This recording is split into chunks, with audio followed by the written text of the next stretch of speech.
Okay, let's see. Yes. Okay, so good morning or good afternoon or good evening. I don't know where everyone is. And welcome to the session. I will be taking over this session from Cindy because for her it was a bit of a difficult time to be in this session physically. I'm Maarten. I'm from Massa Botanic Garden in Belgium, and I'm involved in the World Fair project, which is related to the work you're doing in this community of practice. But I'm fairly new to RDA and new to the community. So it was for me a very nice opportunity to learn, to know some of the people here. There is a recording. I will shortly also present the World Fair project, but I think it's good to go around the table and see who everyone is and what everyone does. So basically, I might have explained already to some of the people here, but I'm a data scientist working at a botanic garden since 2019. I was mainly focusing on the European projects related to the DISCO research infrastructure, which is the distributed system of scientific collections. In this research infrastructure, it's all about sharing in a fair way data inside collections. And since last year, beginning of last year, I'm also coordinating the DISCO Flanders project, which is a regional funded project to get our natural history collections closer to the DISCO research infrastructure. But I'm also still working on linking data, so linked open data, and I'm particularly interested in species interactions, and that's the reason I was included in the World Fair project on plant pollinator interactions. And that's also how I ended up here. So that's me. So maybe we can just quickly go around the table and introduce yourself a bit. So I will just go in the order of my screen. So I first see Dimitri.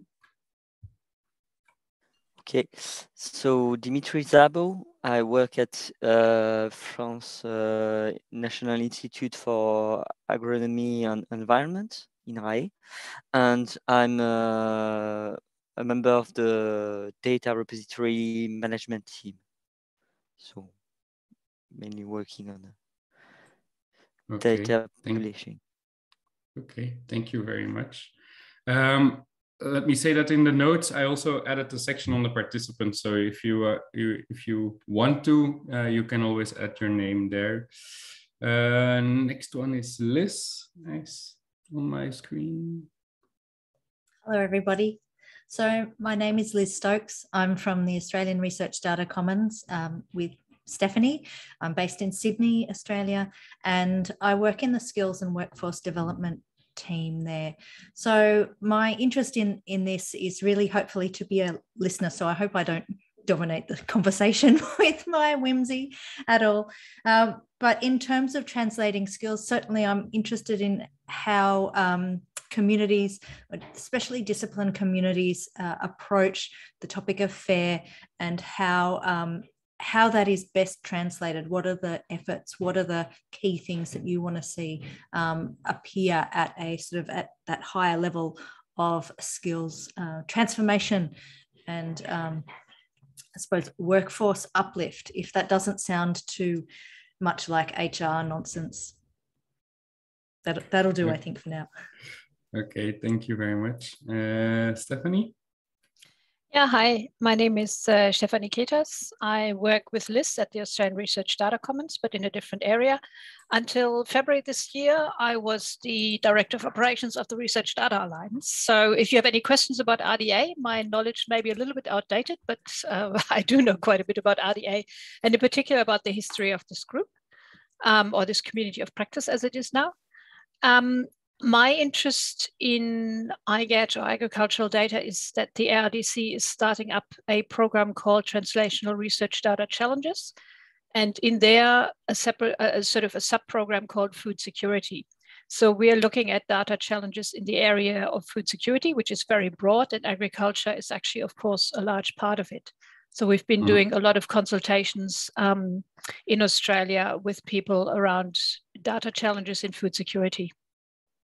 Okay. So that's basically my interest. So I'm here to listen quite a lot, I think.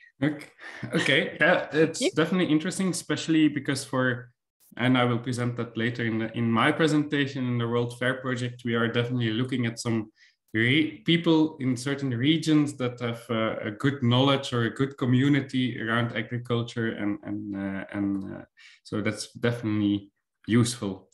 I don't know if Bridget is still here or back, but otherwise she can introduce herself later, or I mean, Bridget is a member of the RDA Secretariat, and she's definitely here to help us with any Zoom problems we might have. Okay. So thank you very much. I will start the first recording that Cindy made for this session, so that she can do the general introduction and give some status updates. And after that, I will take over. Especially since I'm very new to this community, any questions that you have, I will, if I know the answer, I will definitely answer them. But if I don't know the answer, the best is to write them in the notes document, and Cindy or Deborah can come back to you after the session if they're for answers. So I will try to start the recording now.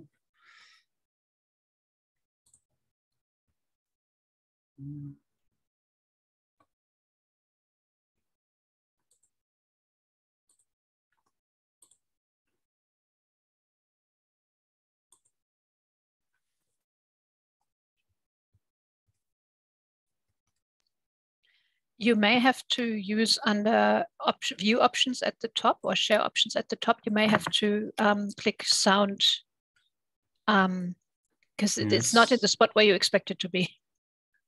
Let me quickly check with the sound. Audio settings.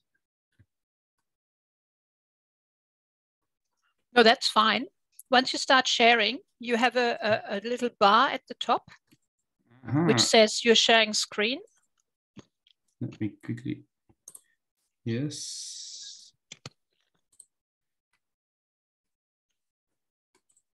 And there should be share options. And under those, you should have share sound from video and optimize for video content or something like that. Yes. Let me see if this is going to work.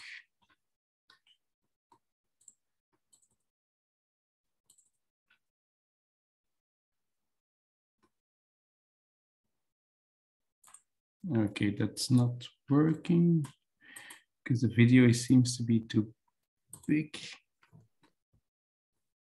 Do you want me to try if it's in that Google folder?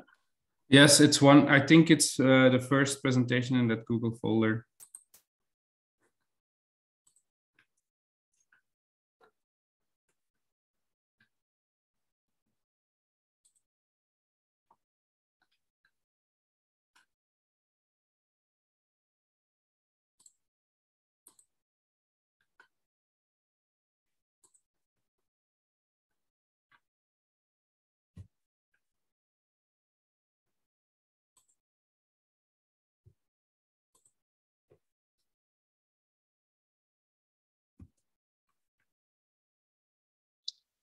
Good afternoon, and thank you for joining our IGAD Community of Practice session here at the RDA Plenary 19. My name is Cindy Sims-Parr. I'm at the National Agricultural Library of the U.S. Department of Agriculture, and I'm very sorry that I cannot be with you live due to time zone challenges. I'd like to give a big thank you to Martin Treckles for helping to get things started, and I hope that he's already asked each of you to introduce yourselves to each other. Most of today's session will be pre-recorded, and I would like to encourage you to ask any questions in the chat. If they're not answered live by those who are present, we will try to reach out to you later to answer them. Again, welcome to the session, and I'm here on behalf of the co-chairs of IGAD, Ima Subarats from FAO, Deborah Drucker from Embrapa, and I will soon be introducing Valeria Pesci, our newest co-chair. But before I get to that, I'd like to go through our outline of today's session. As I said, hopefully you have already done a round of introductions. I will give you a brief update on what has been happening with IGAD since the last plenary last fall. We will share with you a debrief on the second annual meeting of IGAD that we had earlier this year. Then I'll be handing over the presentation to Martin Treckles to talk about the new World Fair project that we are involved in. Then he'll hand it back to me, and I will provide a brief update on the CoP Data Management Interoperability Working Group and say a little bit about our IGAD Community of Practice discussion, which will be delayed until later this year. And then we'll conclude the session. And so it is very likely that we will not go the full hour and a half, but I very much appreciate your staying till the end, and if there is time and willingness, there may be a brief discussion with Martin. So the first thing on the agenda is to announce to you that we have a new co-chair of IGAD. So this is our fourth co-chair. Her name is Valeria Pesci, and she works for the Global Forum on Agricultural Research and Innovation. Valeria previously worked as a project manager at GFAR and as a data scientist in the statistics division of FAO. She collaborated with CTA and the World Bank on agricultural data policy research, and she represented FAO and GFAR in EC-funded projects on data infrastructures, such as Ag Infra and Big Data Europe. Currently, she's facilitating a global collective action on inclusive digital transformation of agriculture, and is very much interested in promoting the co-innovation and farmer fair dimensions in the work on agricultural data in our community of practice. So a big welcome to Valeria. We're really thrilled to have you joining us, Valeria, and look forward to more collaboration in the future with you. So a brief refresher on IGAD. We currently have almost 300 registered members, and we have several new networks. Now, those of you who were with us as we transitioned from an interest group to a community of practice know that we have a model where we are bringing together essentially a network of networks. And so we have in our membership some people who are serving as liaisons to networks outside of RDA. And while not all of those members of those outside networks are participating, we hope that these liaisons will help us cross-pollinate ideas from RDA out to the broader world of practice outside of RDA. So our new networks are Tech Informi of Georgia and the Republican Scientific Agricultural Library of Moldova, and I'll talk about those briefly in a moment. We also have a renewed partnership with the Biodiversity Information Standards group, the Taxonomic Databases Working Group, TADWIG. And there are other pollinator networks that will be joining us as we engage in a new project, the World Fair project, that you'll hear about more from Martin. And just a quick note that while we're a very healthy organization, we still have a lot to do to promote IGAD and our RDA outputs. And we are always seeking to engage with more national, regional, and international organizations. So if you are aware of a network, if you represent a network, please reach out to us, and we would love to have you join us on behalf of your network. So I'm thrilled to announce that we are in the process of working with partners from Moldova and Georgia, and that's Marina Razmadza and Viorica Lupu, who wrote some proposals for the RDA EOSC Future Open Call Communities of Practice call. And we're successful in getting approval to get a modest amount of funding to help to expand IGAD participation in Eastern Europe. And so they will be organizing some webinar sessions for IGAD in Russian for a number of Eastern European countries so that we can increase awareness of RDA and EOSC among experts in those countries. So congratulations to Marina and Viorica, and we're really looking forward to seeing where this takes us. So one final thing with our introduction here about IGAD is that if you were with us at the plenary in the fall, we did a Menti poll, and I wanted to announce the results of that poll because they were interesting and have helped guide our activities over the last 6 months. We asked, what is your favorite word or concept in agricultural research data? And you can see that the big winner here was interoperability, but we also had words like community and cooperative and agrobiodiversity and traits and interdisciplinarity. So we have a lot of interest in the kinds of data issues that cross disciplines, which makes a lot of sense for agriculture because it does reach across so many different domains, which makes it a very interesting fit for the Research Data Alliance because we have such an interest in other groups within RDA because of our interdisciplinarity. We asked what major areas should IGAD focus on this year in 2022. And the big winner here was data and metadata standards. That's the yellow bar with 9 responses there. Semantics was the second highest one, but we also had some interest in data ownership and privacy issues, and also in data infrastructure projects. And a couple of people were interested in focusing on workforce issues, such as increasing data skills through training and hiring in agricultural data. Okay, now I'd like to go over some of the results from our second annual meeting. And I should give credit here to Emma Subarats and Valeria Pesci primarily, who put these slides together. Thanks especially to Valeria for putting this together. The annual meeting this year was held over about 2.5 weeks, March 22nd through April 8th of this year. And we had nearly 400 people joining us live. And if you count the number of people who were able to view these talks on YouTube subsequently, that goes up to nearly 1,000 people. There were 8 sessions across the 2.5 week period, during which we had 33 different speakers from 18 countries and 6 continents. The countries are listed here, and if you see the link there, you can see the program and follow the links to see the actual recordings, which are now online for you to see. So it was very exciting to have so many great sessions, and a very big thank you to those who were organizing these sessions.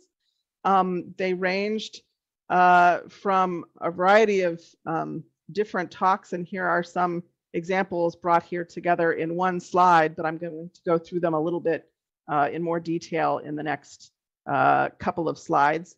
But basically, we had some very engaging and exciting discussions, some very stimulating presentations from a wide variety of participants. And they ranged from those that were more technical, focused on things like data standards and data platforms. So we had a session on verifying data and code for artificial intelligence in agricultural production, which included a panel discussion and insight on how to use the FAIR data principles to make high quality training data available for data scientists and to avoid bias in machine learning. We also had a session on plant pollinator interactions data standards, and there we had talks from Brazil and Kenya on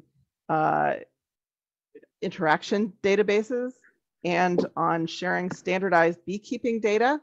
And then we also had a talk from the CropPol database on crop pollination. Finally, we had 2 sessions actually on platforms for agricultural data. And there were so many submissions here with the overall goal of thinking about each of these platforms and how we can bridge across them to address the fragmented landscape. We heard from the Plutos project, which provided, in addition, we had a data sharing example from the Extension Service in Nigeria, a supply chain management platform in Uganda, the BonoRes repository, agricultural research data in USDA's long-term agricultural research project. We heard about livestock evidence synthesis from the SEBI project. We learned a little bit about the automated update of AgriVoc based on text corpora.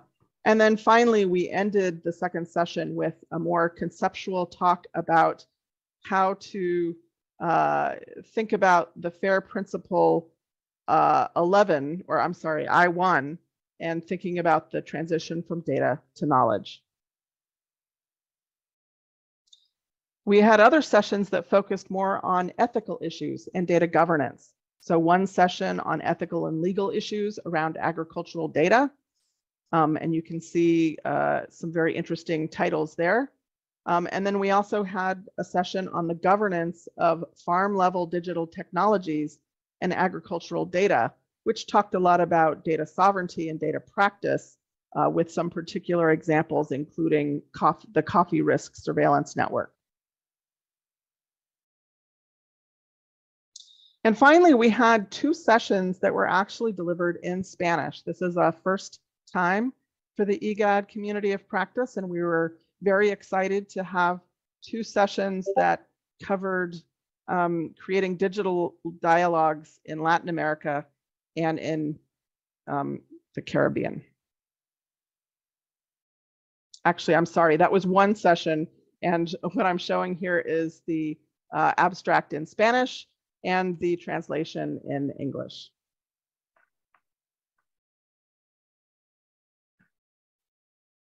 And now I'd like to turn this over to Martin Treckles to talk about the brand new case study on pollination data as part of the World Fair Global Cooperation on Fair Data Policy and Practice, a new European funded project that is just getting started. Take it away, Martin. Thank you.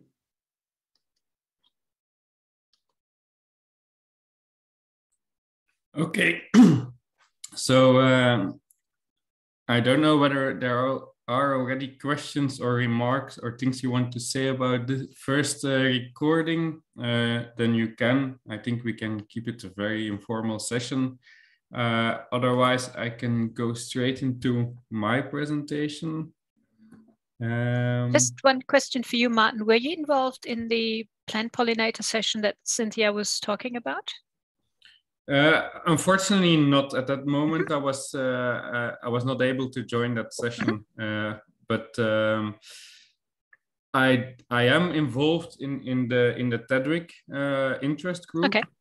So I'm following all the work done there on plant pollinator interactions, and I'm trying to help doing the development of that standard. So this is actually also originating from one of the other European projects, Synthesis Plus, where we had a task on data standards development.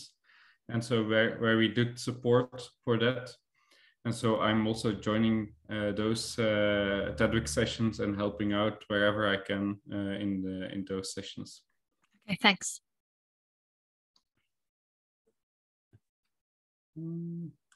Okay, let me see. I can start sharing my screen.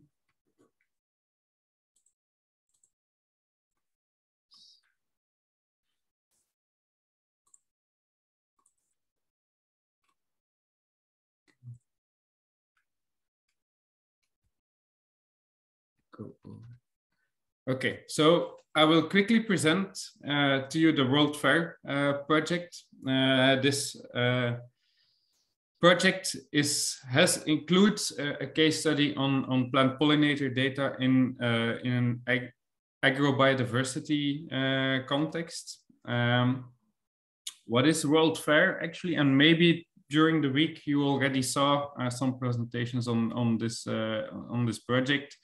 So if I start repeating too much, please interrupt me and I can go a bit quicker. But it's a project funded by the European Commission in the Horizon Europe program, where this is a 2-year project that just started this month, which includes 19 partners all over the world. And there's CoData and RDA are also partners within this project. The special thing about this project is that the Horizon Europe projects of the European Commission are often very Eurocentric projects and are mainly including European partners, but this is a really global project. So this is really to improve the collaboration globally and is set up specifically for that.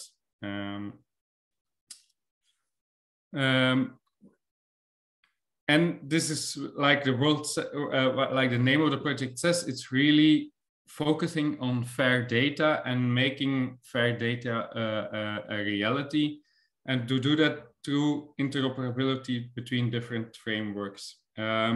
Basically, there are a lot of, and I have to check because my Zoom controls are in the way. Yes. A lot of work packages within the World Fair project, and it's going over a whole range of scientific disciplines, going over physics, chemistry, biology, but biology in the very broad sense, and cultural heritage.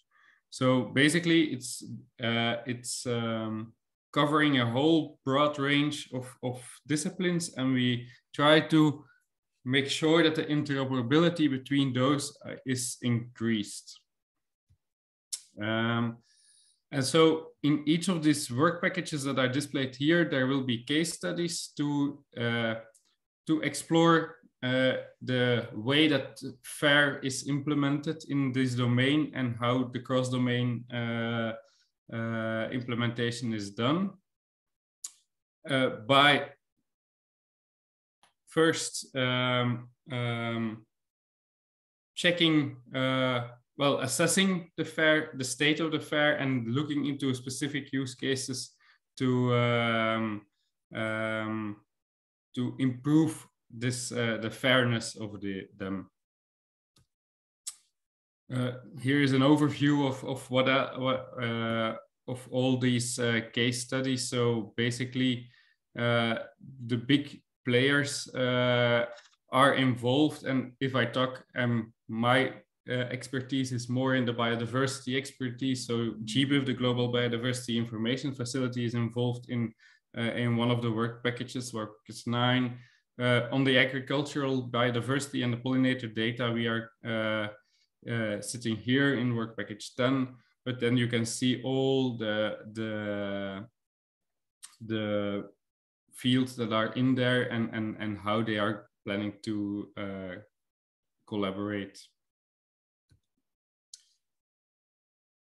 Mainly focusing on the plant pollinator data. Who are the different partners in this work package? So it's me with Quentin Broom, also from Master Botanic Garden in Belgium. We entered this project more from a data perspective. So both Quentin and me are highly involved in the work in TEDWIC and in standards development. Our Kenyan colleagues are also in here. We have HiveTracks, which is a company that is developing an app to do better beekeeping. We have the IGAD community of practice, RDA, and there are several other partners in there, amongst which also Deborah from Brazil, who is there with their work on plant pollination. Okay, I think I covered most of these things. So there are 11 use cases, and we just recently started the project, so we are still in the setting up phase of everything, making sure that everything runs and everyone knows how to run the tasks. Quick overview again. Where is this work coming from? For example, in the TEDWIC Biological Interactions Data Interest Group, there is already done quite a bit of work on data standards and standardizing interaction data. There is no species interaction standard. So what is mainly done is looking at existing standards and how data is shared to existing standards. But currently, GBIF is also starting an effort to improve their data model because currently the main standard used to publish data to GBIF is the Darwin Core Standard, which is a very loose and very easy to use standard, but that comes with some downsides. There are many different ways in publishing interaction data within the Darwin Core Standard. With the work that is currently done in GBIF to diversifying their data model, it's limiting a bit more the way data can be shared, but they're aiming at sharing a large variety of data, including species interactions. And eventually the work that John Wieczorek and Tim Robertson from GBIF are doing will flow back to the Darwin Core Standard. Another work done by the Brazilian colleagues is on the plant pollinator vocabularies, on standardizing how we talk about species interactions and in specifically plant pollinator interactions. I definitely want to make an advertisement here to engage with the TEDWIC Interactions Interest Group. We try to meet at least once a month to work on this standard, and also we are working on guidelines for data publishers on how to publish data on species interactions.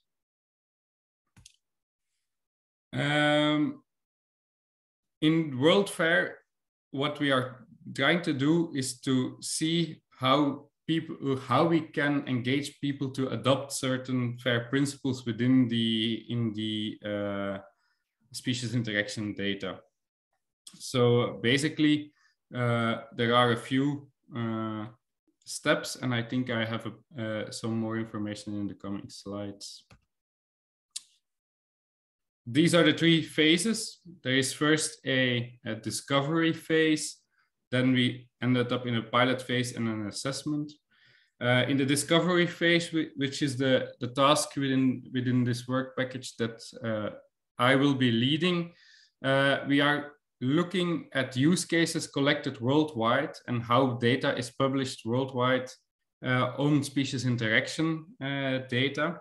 So we will try to collect as many of the use cases as possible, not only the use cases on plant pollination in agriculture that is published in scientific literature, because those we will include as well, but we are specifically aiming at reaching out to communities that might not be publishing their data yet on species interactions.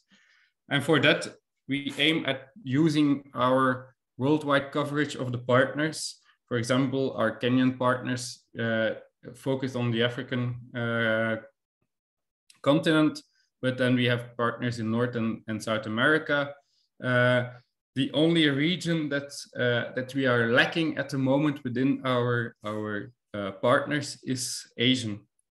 So basically, if people are knowing good Asian partners on plant pollination, specifically in agrobiodiversity, but not necessarily, we are very welcome to talk and to contribute to this effort.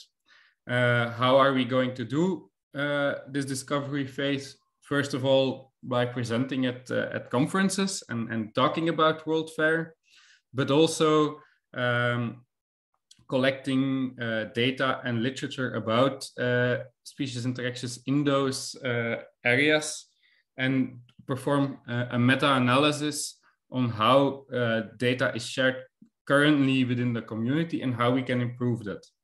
Basically, also these use cases that we are planning to collect can serve as an input for the work that GBIF is doing at the moment with diversifying their data model, because the more use cases on plant pollinator interactions that we can collect, the more we can make sure that these data can find its way into a more standardized way, and can be more can also be published by those other institutions or other people. In a second phase, in the pilot phase, we are going to specifically, so in the discovery phase, we are just doing a sort of landscape analysis.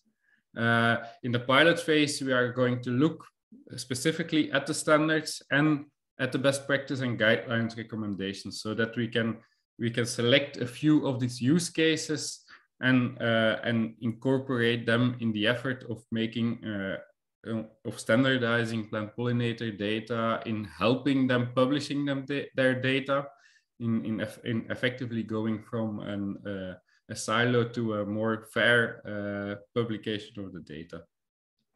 And then, of course, afterwards there is some assessment and metrics on the pollination data that we consider within this project.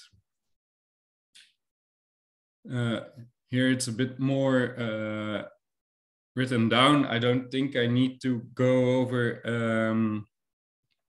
all of them in detail. The main message here is, since we are still at the very early start of this project, one of the first things that we will be focusing on is this discovery phase. So basically, trying to collect all these use cases, making sure that we have the right connections with the different stakeholders, because, for example, my team or I will be focusing on the European continent, where we will try to reach out to different knowledge centers in agronomy, which also might contain a lot of information about pollinators, but which are disconnected currently from the general biodiversity research community. So basically, we are trying to map out where these communities are and try to talk with these communities to see what kind of data they are holding, whether we can access this data or not, and then mapping out all the steps needed to make sure that these data can be fair. Plus, by contacting this in this meta-analysis that we are planning to do on the literature and data around plant pollination, we want to make sure that we include a large variety of the data that is available. And then in a later stage of the project, in the pilot phase and the assessment, those two will build upon this discovery phase, where we can start, and I think it's mentioned somewhere, like five of the use cases found in the discovery phase to promote the adoption and of our recommendations. Okay, and I think that's in very broad terms what I wanted to present, and I'm happy to answer any questions if you would have some at the moment. I just had a quick one. Do you have Australia as a source of use cases? Because you said you're looking for people for use cases from Asia.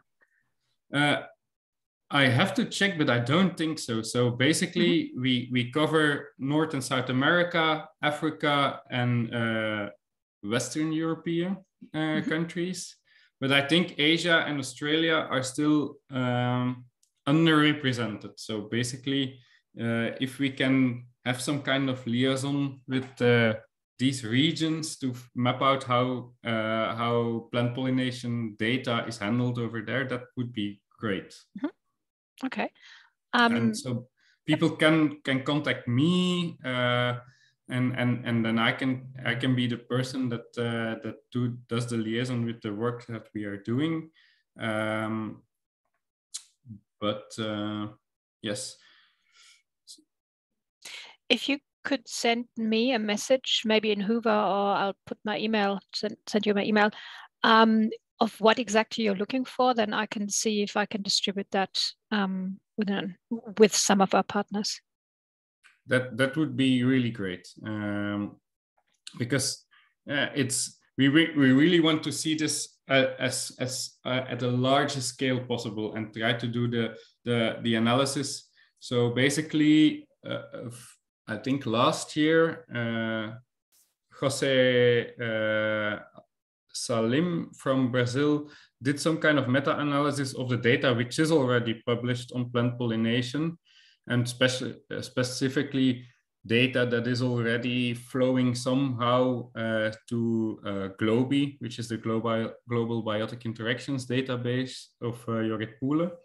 And there we can already see a large variety of ways that data on plant pollination is published. So a good thing is that a large fraction of it is already Darwin Core, in the Darwin Core standard, but we see lots of other different kind of ways of publishing, from just text to in best cases, some tables within PDFs, but at least to get an idea of how others are doing this would be great. And the broader we can do this, the better. And especially, and that's maybe one of the things that I still need to see how I will manage this, but we definitely want to reach out to these other communities. And I'm coming from biodiversity data science, where we do all the efforts we can to make our data available and fair and publish it to data aggregators and so on. But in the agricultural sector, I really need to reach out to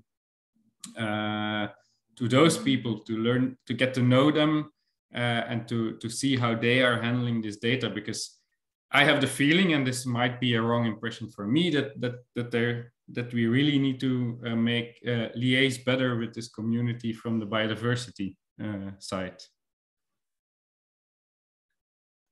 Okay, feel free to drop both Liz and me a line, and then we can work it out at our end. Liz has also contacts to New Zealand, I think. Okay, great. If there are there any other remarks, comments, questions? Martin? Yes. Hello, thank you for that. That sounds really amazing. There's a lot going on there.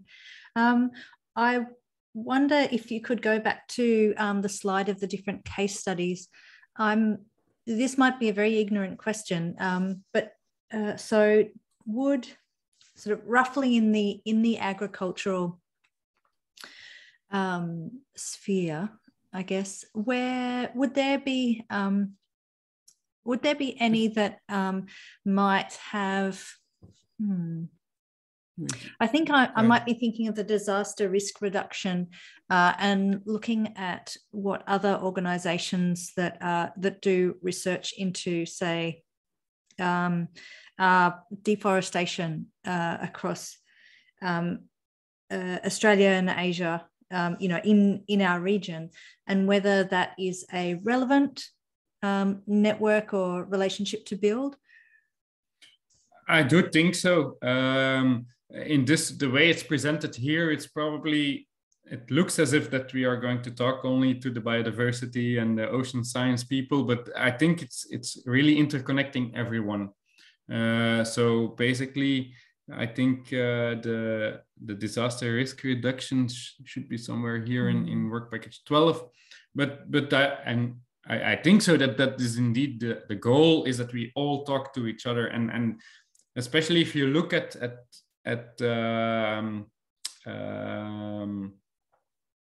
population health, for example. I think that's a good example where species interactions are essential.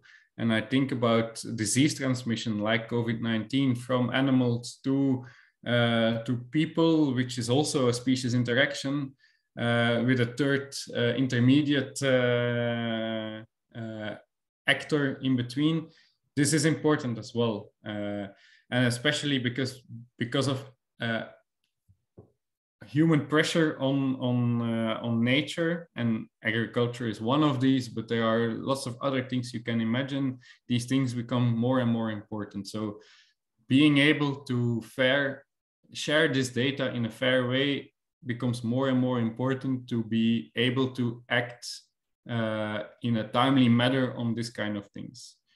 I'm just thinking now on a specific working group or task group within CTAF, which is the European Consortium of Taxonomic Facilities, where they did a study on digitizing all the bad data in collections to help advancing knowledge on COVID-19 transmission. So basically, I see this not much in a circular way, but really collaborating over all of the work packages.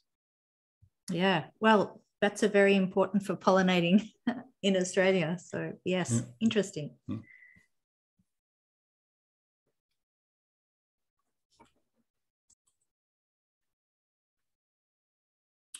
And basically, if you think of plant pollination, it's both the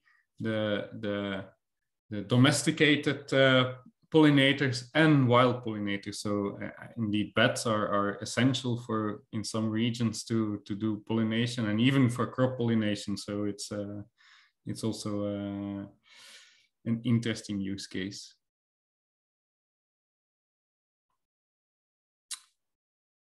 Okay, good. I think we can then start the second part of Cindy's talk. I can try it again, whether I can manage to get it running. Then that's fine. If not, I can do it. Yeah, but then you don't need to reserve your computer for the. That's okay. It's not doing anything else. Check. So share.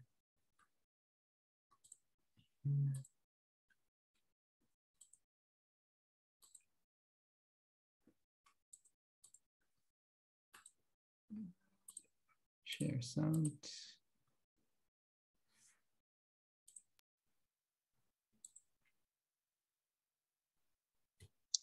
Thank you, Martin. That was really informative, and I am really excited for this work that you and Deborah will be leading on behalf of IGAD, and we expect to hear more about it in future IGAD meetings. So we have just a few more slides for the session. The first topic is to provide a brief update on the Crop Management Data Interoperability Working Group. This group had been working for about 1.5 years and had then submitted its case statement to the RDA in early 2022 in order to be formally recognized as a working group. But the timeline that was submitted actually had been backdated to the beginning of the efforts of this group. And so RDA returned the case statement to ask the working group to be a little more forward thinking about its timeline going forward for the next 18 months. And as far as I know, that has not yet been resubmitted.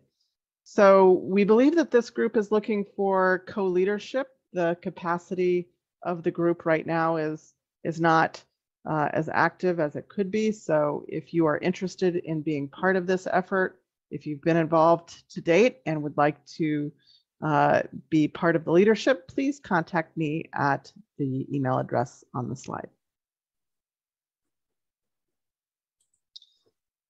We are going to postpone the roadmap discussion that had previously been advertised for this session. That's because we understood that very few people would actually be able to participate live. And so we wanted to make sure that we had as large a group as possible to have this very important discussion. So please watch for emails.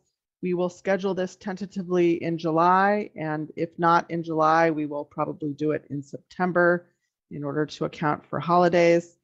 Some of the topics that we may be discussing for this roadmap are future working groups to be proposed, the naming of particular network liaisons. So you can see the diagram here on the right is the model for the community of practice, where the colored circles around the edges are various networks, and liaisons from those networks participate in RDA IGAD sessions, which in turn communicate with all of the working groups that you see there in the middle. And so we have a mechanism where liaisons can help bring ideas from the networks into the IGAD sessions and therefore into the working groups, and then also learn from those working groups and bring that information back out to the networks. So we could also include in our roadmap work on better communications. And as we've mentioned earlier, we have begun to do a number of multilingual activities in Spanish and soon in Russian. So that could be a topic for future work. We can organize a webinar series with a selection of talks from the annual meeting and those talks that were not able to be during the annual meeting. And then finally, we have discussed in the past whether we should put together some orientation sessions for the community of practice to help agricultural data practitioners become more familiar with how RDA works and how the community of practice works. So again, stay tuned for emails on that. We hope to hold that discussion either in July or in September. And the final thing I'd like to mention is that I've been asked by Beth Knezuk to mention that there will be an open call for domain ambassadors. And this is an EOSC RDA effort. And so if you're interested in becoming an ambassador for open science in your domain, there will be 10 grants available. Each grant is 10,000 euros. And the deadline is mid-September. And you can see that agriculture is one of the communities for which they're seeking applications. And so we encourage you to apply. This has not yet been posted, but I understand that there was an earlier call like this that was open in the spring, and you can look at that if you want to get an idea, and the requirements are very similar. So this should be posted online very soon. And with that, I will say thank you and encourage you to join the IGAD community of practice so that you can receive emails and notifications of all of our activities. And if you're able to stick around now, perhaps you can have some live discussion and ask questions in the chat. And I hope to catch up with the recording and reach out to you at some later point. Thank you for joining and appreciate your time.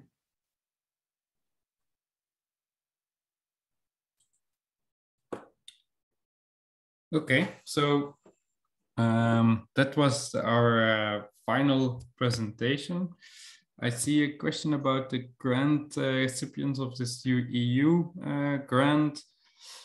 I have to check that myself. I think there are different types of grants, and sometimes people from outside of the EU are eligible, but I'm not sure for this particular one. So, yep. Yes. It would be good to know whether grant recipients have to be residents of Europe. Mm-hmm. But that's a question for Cynthia, really, or for Beth, in fact. Yeah. I just wanted to make one other comment, and that is in the light of you saying that you're looking for use case contributors from Asia and Australia, possibly, so the whole Oceania and Asia regions. I think one of the issues we might have with IGAD is that it has a very strong Western Hemisphere focus at the moment. That's my impression, partly fueled by the fact that there's not many of us here. It might be good to try and do communication, specifically outreach to the Eastern Hemisphere, maybe. But again, that's really, I'm just saying that for Cynthia's benefit, not to make you do anything. No, but within the World Fair project, we actually have some time set apart for RDA itself as well, and part of this time can be used for outreach. So I talked to Deborah in advance of this talk, and we were thinking on where do we need more advertising this work. And I think you made a good point that RDA, the role of RDA within our work package could be providing outreach to the Eastern Hemisphere, if that's one of and that's, I think, an important one. I think it would be great if IGAD could do a bit more outreach into the Eastern Hemisphere. Now, I may be wrong there, but I don't know exactly the membership sort of distribution across countries, but I have a feeling, and I could be wrong there, and Cynthia would know better, that Asia, Oceania may not be highly represented, and it might be good to just increase that potentially to be truly global. Yes, I since I'm very new, I also don't have an idea on the distribution, but that's maybe an interesting one to map out, and indeed try to put some active effort in getting these people involved.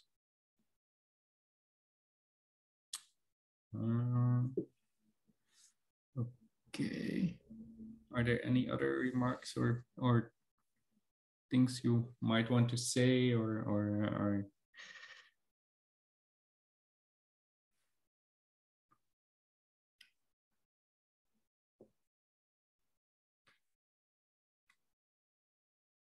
if not, I think if you want to say something, just interrupt me and say, but if not, I think we can conclude this session. Feel free to contact Cindy, but also me. I think I've put my email address in the notes. So if there are any additional questions, feel free to contact me or Cindy or Deborah or the other people from the IGAD community of practice. For me, it was nice. It was also nice for me actually to have a small session, because since I'm new, I still need to learn people and learn to know people. So that's for me, it was nice, and it also helps me to start a project. So that's, thank you very much for being here, and feel free to drop me a note. Thank you very much, Martin, and thanks for running the session. And then I will stop the recording.